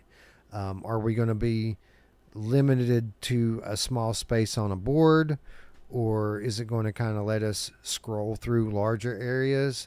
Still just a section at a time. This is a Demeo game after all. And while we can't tell a ton from the gameplay that we're seeing here, Roots, we can tell that it is going to be different enough from Demeo. The gameplay is going to be a little different. The way that the levels and board are laid out are going to be different. And again, still a lot of questions here with this, but I would say so far so good. yeah, well, I'll tell you what, Demeo is so good in general that another version of it, like we're ready for a sequel, and this is it. And now it's tied with Dungeons and Dragons, which is an amazing IP or whatever. I guess we consider it an IP, right? Yeah, And legendary. it's I think it's cool. I think it's going to be good, and it'll be cool to play through. It'll get me back in there. I haven't really gone back to Demeo for a long time, and hopefully they take everything that's good about Demeo and add to it, right? Make it its own next level. It looks like there's a map, and like it just looks like there's more to it. So, because there was maps before, but it was like individual maps. It looks like this is all maybe tied together. I don't know. It's but super cool. Yeah, it looks more like Table of Tales in terms of how the maps are laid out, which I think is great. I think it's exactly what the franchise needs. It looks like a true Demeo sequel, Right. but with Dungeons and Dragons characters in it. Yeah. And again, this is another one. I'm glad I see multiple platforms. I don't see PC, but at least it's got PlayStation and Quest. I think that was Quest on the left that's behind me. So Yeah, for sure. Radio Runt predictably says this is the best game that we've mentioned on the show. on the shoe, I was like, course. oh my God, why is he Of course, talking yeah. about my shoes? Demeo with an actual story, Looper says. Yeah, well, I mean, you would think, but then again, I mean, kind of one of the core pillars of Dungeons and Dragons is you kind of make it up as you go, right? So, who knows how much story they're going to keep us in, or how much of it's kind of going to be left up to chance. I wonder if it's going to have kind of an overarching story arc, but then what happens is kind of there are branching paths as you go, right? The story could go this way or it could go that way, because that's kind of how Dungeons and Dragons is, if I'm not mistaken. Yeah. Yeah, I believe so as well. VR Namek says, I hope we can wipe the floors too. That'd be pretty cool, right? To be able to like, and maybe they just constantly are changing. Like it's, you know what I mean? It's a random generator. That'd be pretty cool. Yeah, it could be. I mean, AI is a powerful tool. I don't know how much they're going to, rely on depend it. on that for this game, but in the future, there's going to be endless possibilities, because the AI is going to be able to make shit up on the spot for you. And it's going to adapt. That's going to be the craziest thing. Like, because I'm already seeing that. I mean, I guess it's not really adapting, but like in that puzzle game that's amazing, that flat one that I've been playing, the puzzles get harder. Like they get, every time you beat one and you go to the next day, the next time you come to that room and you get to that puzzle, it's going to be a little bit harder. And I think that's a cool aspect. And can you imagine where the AI is like figuring out, especially with like horror games, where it's figuring out what scares you and adapting it, so you never can predict what's going to happen. I think it could be amazing. So Yeah, I'm sure it will be one of these days. yeah, Probably right after we all take Gaben's brain chip. That's right. That's the carrot dangling, right? You got to take this chip for this next level. So one day we're all going to wake up, Roots, and the G-Man's going to be standing in our bedroom. I don't know if I want the G-Man in my bedroom. Actually, Everybody I know wants I the don't G-Man. want him in my bedroom. You know who else wants the G-Man in her bedroom? Oh, My mom! she wants the G-Man all the time. What's up, Escape Portal? Joining us in chat. Good to see you here, friend. It has been a while. All right. D says, "Oh hell no, AR horror games? Nope." I think it'd be cool.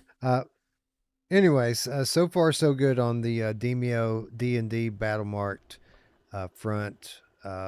This is exactly what we were hoping to see, and again, late 2025 on this one, Roots. So we won't have to wait very long.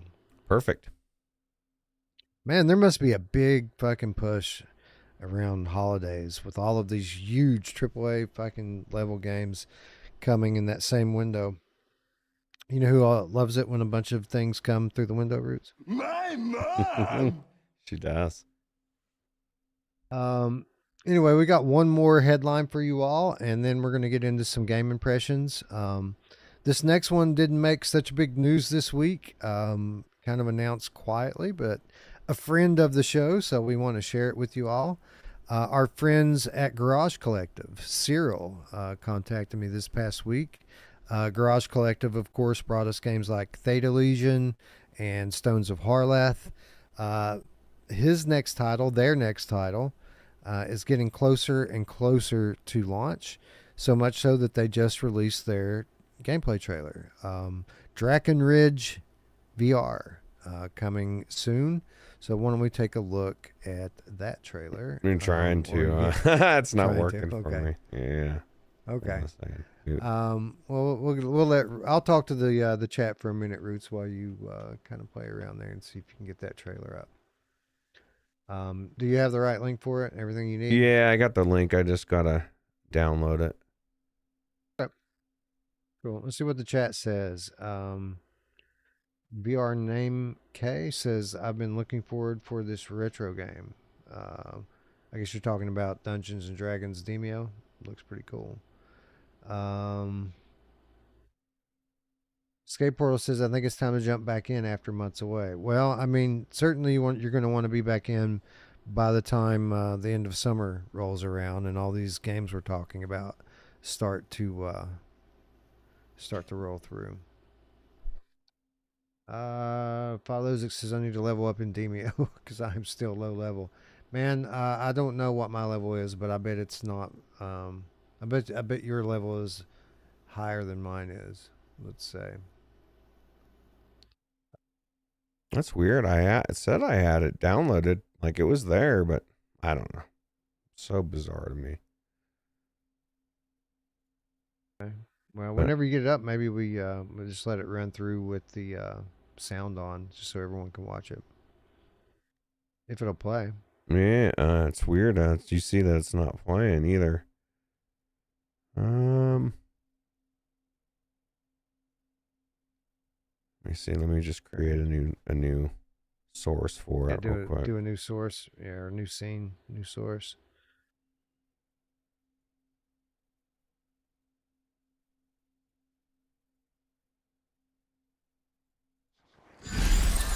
There we go. Okay, well, oh, it does have some audio. DrakkenRidge. An old treaty binds us Yeah, let's just together. let it run. Humans, Check it out. dwarves, and elves. We protected the realm. Now, shadows are gathering again. The Mage Order must investigate. Dark forces are rising. Hunt them down. That's our cue, Hunter. You do the mage hunting business, I'll tag along. For research.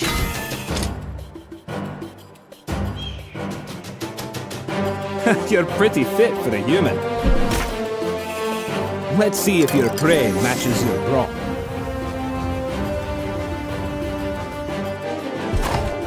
You'll be the muscle? I'll be over there watching.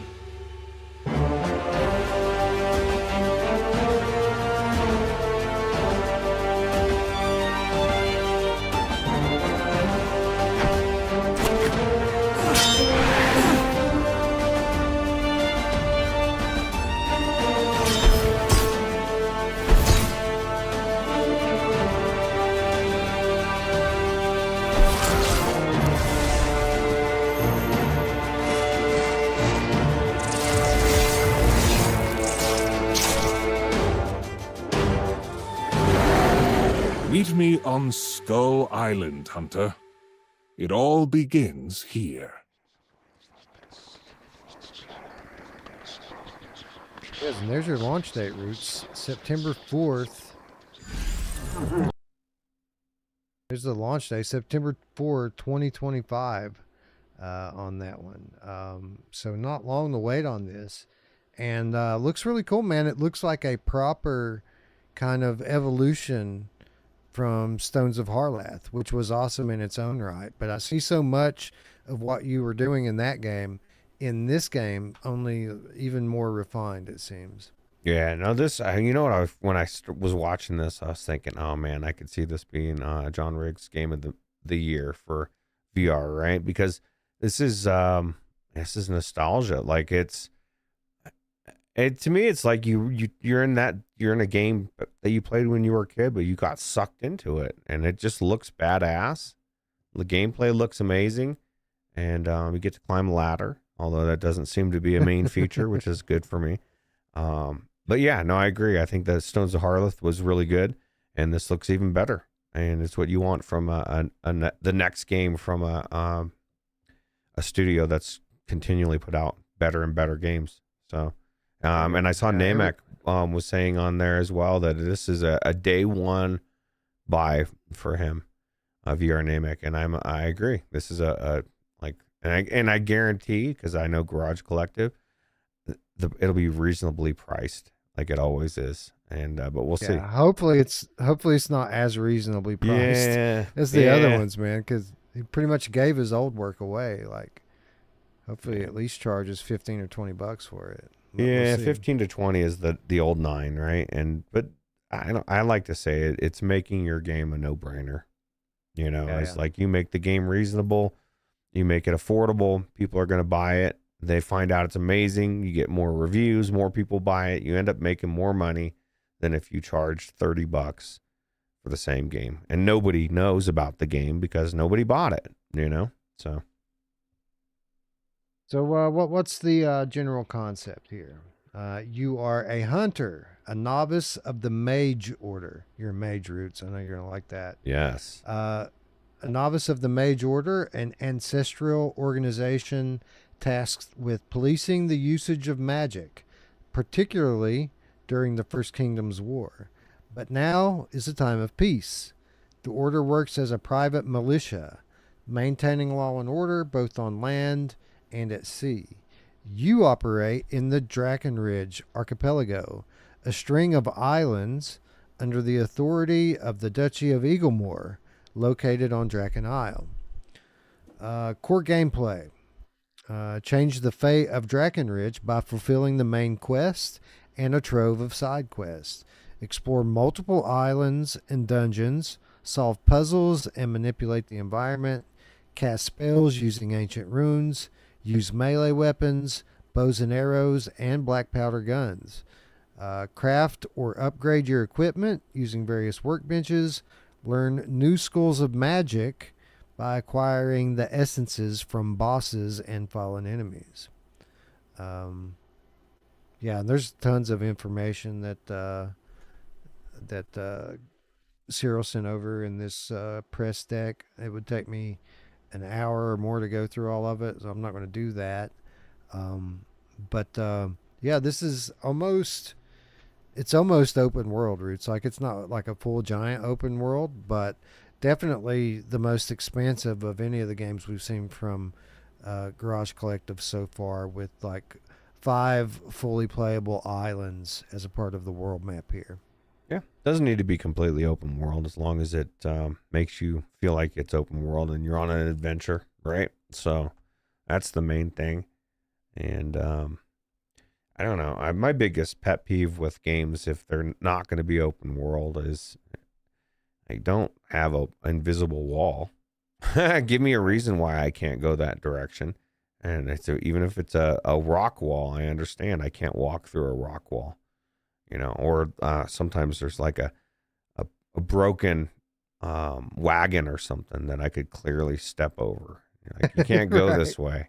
Like, no, that doesn't work. You know, Might get a splinter if you step on it, though. that's Roots. true. That's true. You could trip, and you know, there's a lot of things that could happen in between there. So, But 5 islands. Among those 5 islands, there are 9 dungeons, 30 creatures to battle, over 40 quests to complete, 16 spells, 20 weapons. The stats are making it seem, again, like an expansion of the previous work from Garage Collective.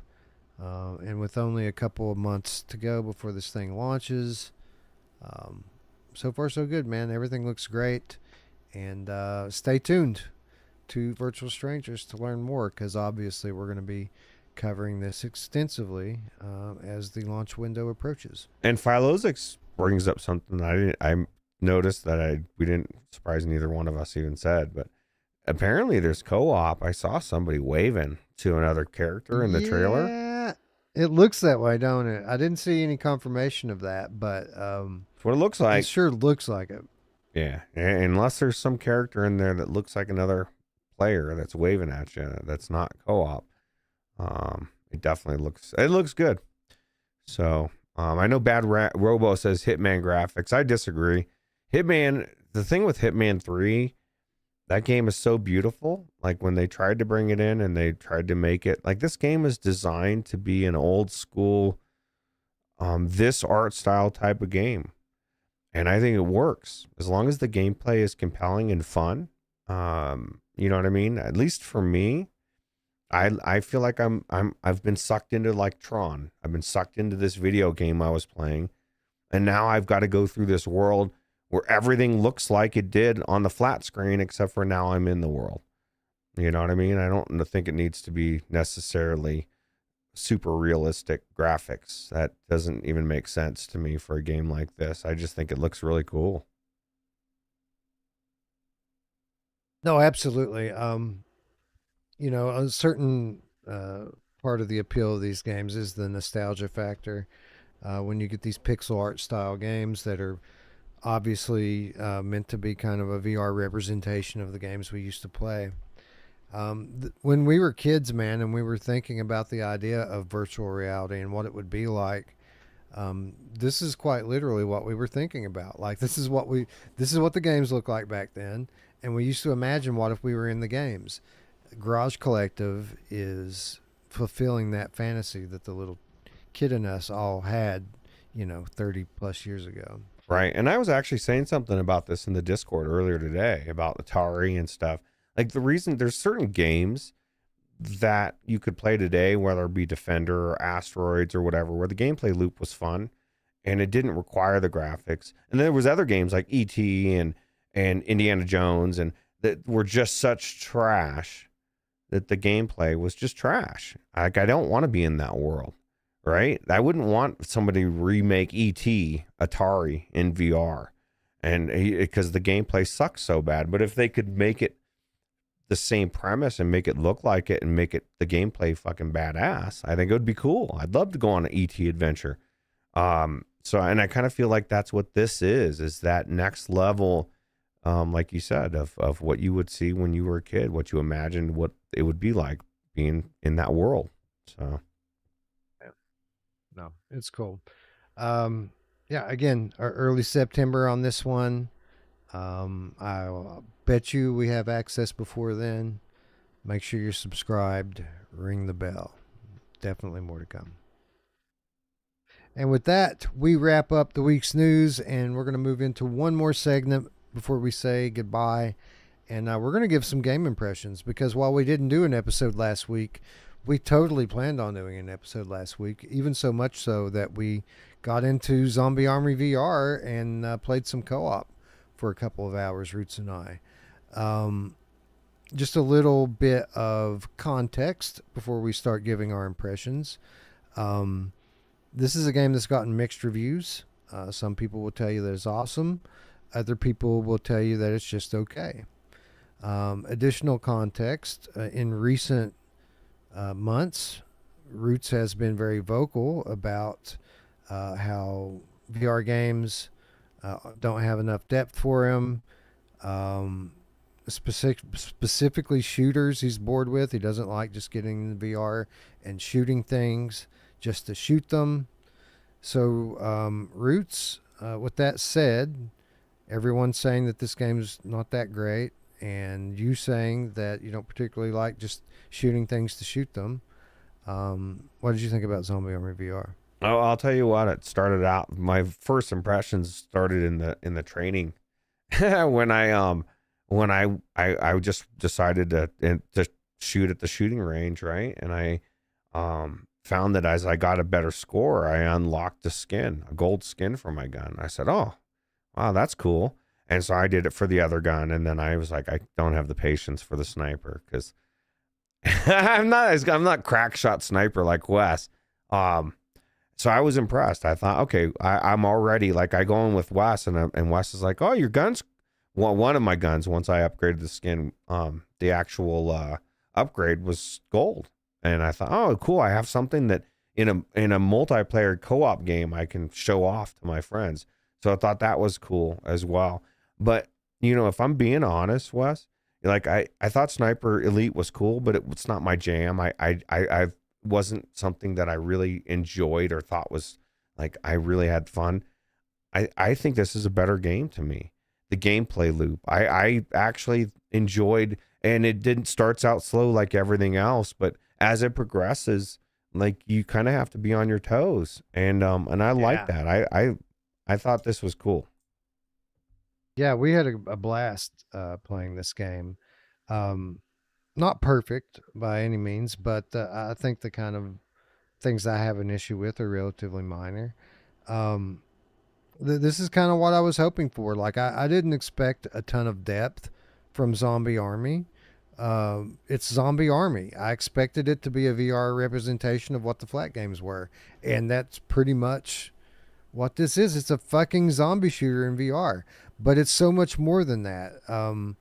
Because of the weaponry, like Sniper Elite, they've got really good true to life World War II era weaponry in here, and they've got those features from Sniper Elite that made me really love it, and namely the scoring system, right? Like everything has a point total that's determined by a number of different things. The where you shoot the enemies has a point value. The distance and difficulty of the shot you took has a value that gets tallied in. Certain weapons and certain levels, they have bonus points that you're given, and there's leaderboards for everything. So like there is wave shooter style leaderboards, but the game isn't structured like your typical stationary wave shooter. There's a story going on here. There are levels that you have to make your way through. It's on a base level, it's like an Arizona Sunshine, but there's so much more going on here with with the gameplay that you don't get out of a game like Arizona Sunshine. That's why I'm surprised, Roots. Like, so many people are reducing this game to being the equivalent of a stationary wave shooter, and I just don't see it that way. I think while there are definitely similarities, especially when you get into an area and you get locked down and the enemies start coming in, that's very wave shooter like. But that's just moments in the larger game, right? Yeah, absolutely.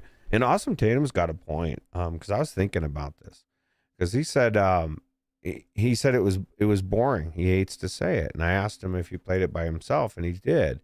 Because my thought was, if I had played it by myself, I don't know if I would have had as much fun either. I think it's more designed to be a co-op. So the whole thing is like, when you're doing each wave you're getting through, if you go down, like, you know who else loves to go down? If you get like knocked down, which seems ridiculously hard to do in the beginning, you can get back up if you've got something like a resurrection thing. But if you don't, you die and you have to restart the mission, right? And if you're playing with somebody else, it's the same thing. But here's the thing, like, and we found this many times, especially with me, dying. If neither one of us have it, it doesn't matter if Wes is up. If I go down, if I die, we both die, and we got to start over, which can be frustrating, I'm sure, for Crackshot Wes with this. So here's the thing: he loves to use the sniper, which it's a sniper game. I use a machine gun. And you can actually upgrade your weapons. I upgraded my machine gun because that's all the way, because that's my main gun. So I'm going through a lot of bullets, and I'm running around a lot more, where Wes is like staying back. And so there's zombies that drop ammo, the ones that have guns that can shoot at you.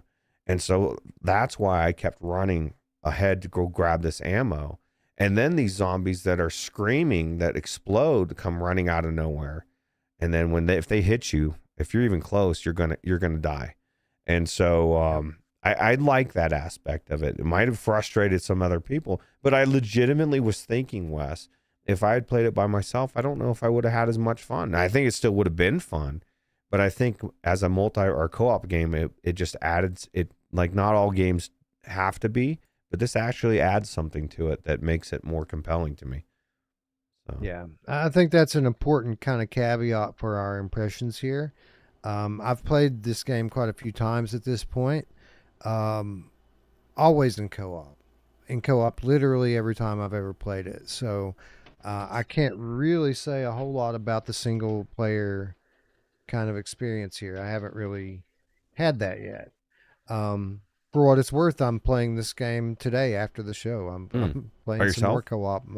My daughter and I are going to go in and shoot some zombies up. So definitely having fun with it in that capacity. If you're playing it single player,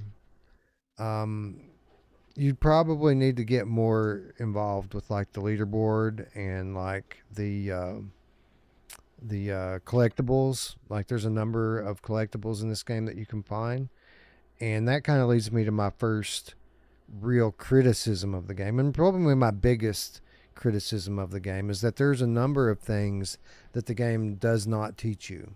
They expect you to know that there are all these different collectibles in the world. Like, it doesn't really tell you, hey, look out for this or look out for that. And the game really doesn't train you up at all on how to top the leaderboard.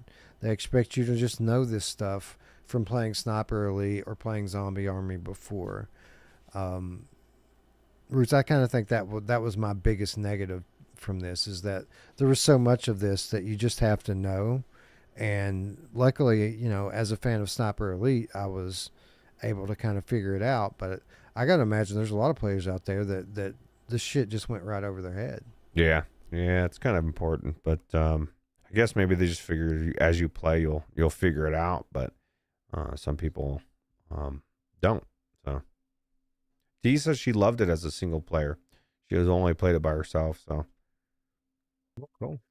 Yeah, definitely. If you're into like the collectibles and the leaderboards, you could have fun with the single player, and you probably could even have fun if you have the difficulty level set Right. correctly on it. Turn it Like all if the way it's up. yeah, if it's easy and you're just blowing through it, then that can get boring. But I mean, for us, Roots, we played on normal difficulty, and it didn't take long for it to get challenging. No. And for what it's worth, like after we got through the first chapter, I don't mean the first level, but the first group of levels, and went into like the second chapter, the not only did the environment change significantly, but we got new enemies introduced Right. that made the thing a lot more difficult, and we died a lot in those chapters, didn't we? Yeah, absolutely. And that's the thing. It's scaled up, and we were playing on normal. So I'd imagine hard's pretty hard. Now, one thing I'd be remiss if I forgot and didn't say this, but and maybe you've been in several times. Have you experienced a X-ray shot outside of the tutorial? Yes or no? I got thinking about this after we got off the call when we were playing.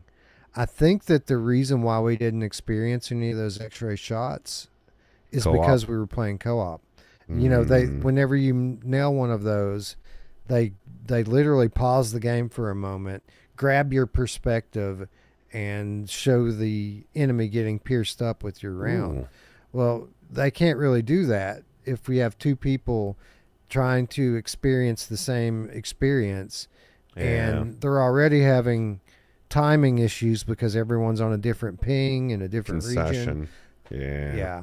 Yeah, So I'd say the reason why we didn't see that was for timing issues. Looper confirms that. He says you only have X-ray in single player. Yeah, because Wes and I were like both. Because Wes was using the sniper the whole time, mostly, right? And he's like, why? He's like, I have not seen one X-ray this whole time, and we were just thinking it was weird because it was in the tutorial, so that makes sense. I mean, it makes logical sense. So, and for what it's worth, so I got good news and bad news for the Patreons out there. The good news is when I drop today's show notes, you're going to find this video that you're looking at linked in it. So this is Roots and I, our gameplay session. This will be Patreon exclusive. Anyone who has Patreon will be able to link to this through the show notes and watch the video. The bad news is OBS crapped out halfway through the play session. And the second half, when it gets really good in the next chapter, none of that made it into the video. So unfortunately, the best parts you're going to be missing out on. But the first, I think 30 or 40 minutes of gameplay from our session available to patrons through the show notes. yeah, we played almost a couple hours, hour and a half, 2 hours. Yeah, hour and a half, 2 hours. Yep. And we had a good time. So much so that I'm, again, going back to it today.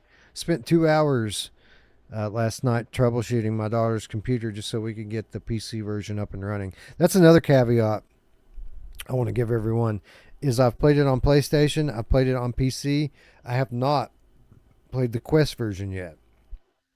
Although we do have access to it, and we will detail a lot more on that during the Game of the Month episode that covers Zombie Army VR. By that point, I will have played it on Quest, but at this point, I've only played it on console and PC, and I got to say there wasn't a whole lot of difference between the two. Slightly better visuals on the PC side because I'm running a 5090. Slightly better haptics on the PlayStation side.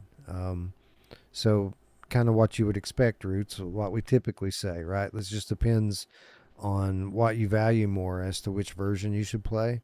But they're very, very similar. The PlayStation version looks great. The haptics are great on the PC version. So like you're not missing out a ton no matter where you play. Yeah, and I would be shocked if Wes is like, I'm going to the Quest version. I have a 5090 and a PlayStation VR 2. It's like the Quest version's amazing and can be amazing for games, but when you have the better haptics or the better visuals, why would you not go one of those two directions, right? So So a lot of people, when talking about this Zombie Army VR in recent weeks, they've kind of compared it to the obvious other title in the catalog, Arizona Sunshine, both remake and Arizona Sunshine 2. Most people are coming out of this saying that they prefer Arizona Sunshine over this. It's not so easy for me. I'm not sure which is the better game. I haven't finished either of them. I will say that there are certain things this game does a lot better than Arizona Sunshine. I think the only big advantage that Arizona Sunshine has over this game is story and storytelling. Much Right. better on Arizona Sunshine side. But in terms of like the gameplay, I mean, there's way more weapons here. The gunplay's better, in my opinion. You've got the whole scoring system and collectibles. Like, there's a lot that this game offers that Arizona Sunshine doesn't. And Right.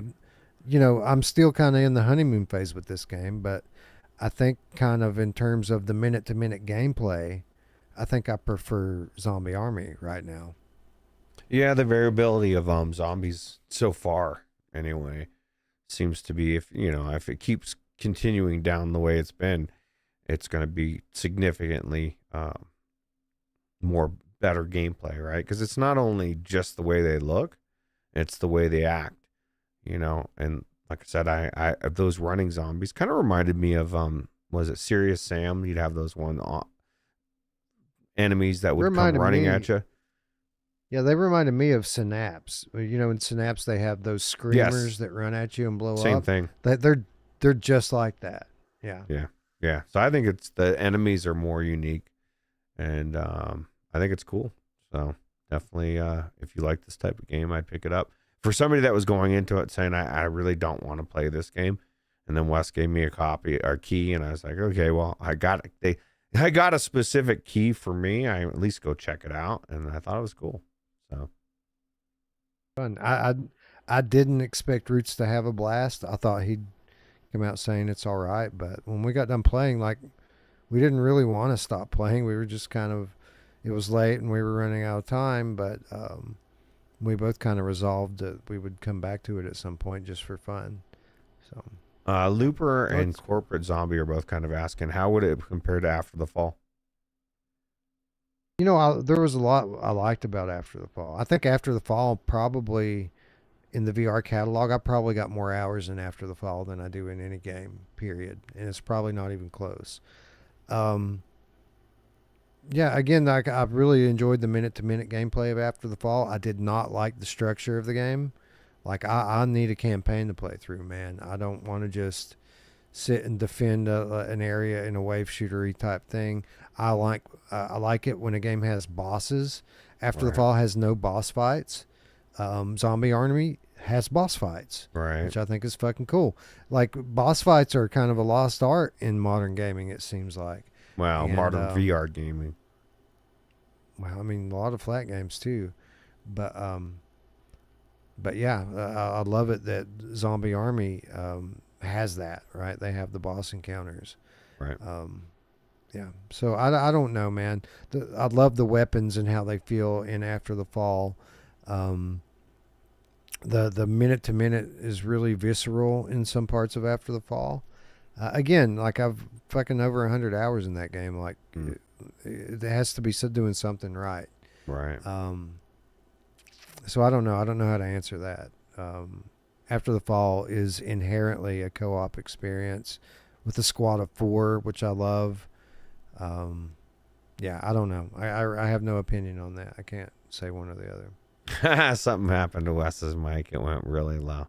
Well, it's pretty much the end of the show. It makes sense. The beginning started fucked. The end's going the same Is direction. my mic fucked up again? I It looks know. good. Yeah, no, it looks good. Maybe you weren't talking directly at that point. GameCat Behemoth says it's on sale right now for $8.99. I don't know if that's this game or if that's After the Fall. Oh, it's got to be After the Fall. Yeah. Okay. Yeah. Well, I I don't know. this isn't on sale for $8.99 right I think now. this It just game came is out a couple definitely weeks worth ago. picking up. If you like Sniper Elite, you're going to like it. If you like Zombie Army, you're going to like it. If you like games that actually have more than just running around shooting things, I think you're going to like it. So think it was pretty cool. Yeah, the shooting is what really sets it apart, I feel like if you like Arizona Sunshine, you're probably going to like this, but the act of firing weapons in this game is much more refined than Arizona Sunshine. Arizona Sunshine kind of perfected the casual firing of weapons. The weapons look and feel great in Arizona Sunshine. The realism, though, with the scoped weapons in this is another level from that. Right.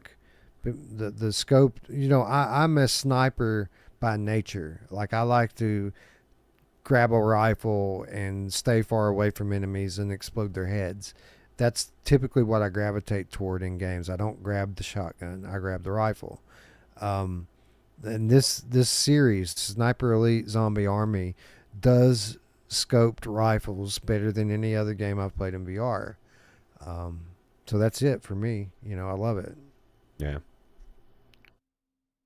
Anyway, it's a thumbs up from both of us, and a game that I'm going to be returning to literally before the end of the day. So stay tuned. We'll definitely have a lot more to say on it with regard to the Quest version during Game of the Month. Oh, and they sent me a box too. I haven't even gone through the box they sent me here yet. But everyone on Without Parole got a box of merchandise for this game, and I guess next time we talk about this game on an episode, I'll go through the box and show you the stuff they sent. I know it had a T-shirt in it, which is really cool, but there was a lot of other little things in it as well. So cool. Yeah, something to look forward to. Yep. But with that, my friends, that is our show. I want to thank everyone for showing up and hanging out with us, not forgetting that we're still here. We're still plugging away. Again, this is a very busy week for me. We've got a lot going on at Impact Reality, Impact Inked, Flat to VR Studios. This week, V-Racer Hover Bike is launching on the Quest platform this Thursday with B-Haptic support, which is fucking awesome. So you guys stay tuned. Check that game out. It's offering things that no other title on Quest is offering right now. So yeah, we'll probably be talking a lot about that next time we're on the air. But after we get past this week, things should start to slow down for me in my personal life significantly. And what that means for all of you is more Virtual Strangers, more gameplay streams, more episodes, more content. So yeah. Yeah, and I just want to say, We did it! Oh god, that's not the right one. we did it, Wes. So we're literally 2 hours and 3 minutes. So right around 2 hours. Can't remember the last time we did that. So yeah, perfect. That's what we shoot for, 2 hours. So we did it perfectly. Super Nintendo Chalmers is asking you to answer his question about Resident Evil 9. And I'm trying to scroll up and see what the question was. Oh, he with a $5 super chat. RE9 thanks, by the way. RE9 is first person optional. Is having FPS optional to entice anyone who's willing to pay or partner for a port? I don't want a meta to swoop in on RE9.